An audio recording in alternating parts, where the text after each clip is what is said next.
Good day, ladies and gentlemen. Today's topic will be the trans fat-free shortening and its replacement.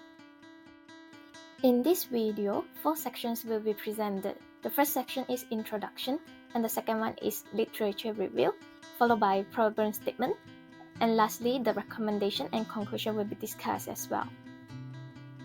Let's begin with the introduction part. So, what exactly are shortening and trans fat? Shortening is a solid fat at room temperature that is usually used in cooking and baking.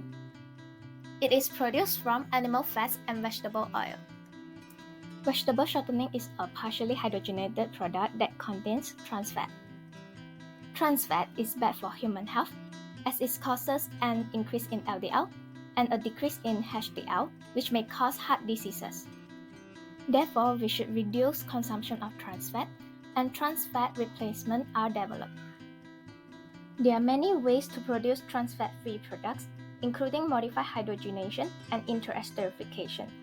The hydrogenation process can be modified by varying the process conditions, while interesterification is used to rearrange the fatty acids in oils and fats.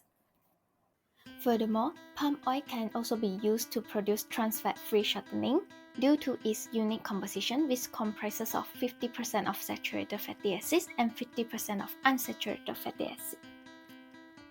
Palm oil is cheap and abundant, and the fraction of palm oil is usually blended with other vegetable oils for reformulation.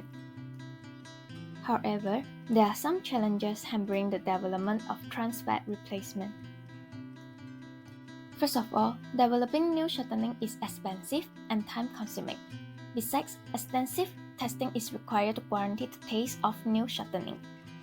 In addition, the disadvantages of using palm oil include difference in functional and flavor, shorter shelf life, and creaming issues. Furthermore, the high saturated level in palm oil is bad for human health.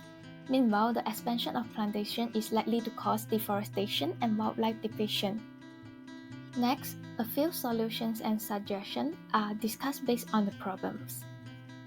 Some problems can be resolved by adjusting the process conditions of baking and by storing and handling the shortening appropriately. Moreover, it is important for different stakeholders to understand the impact of palm oil consumption and cultivation to minimize the conflict. Last but not least, sustainable palm oil is recommended. In short, palm oil has the potential to be a raw material to produce trans fat-free shortening. That's all from me. Thank you for your time and interest. Thanks for watching my video.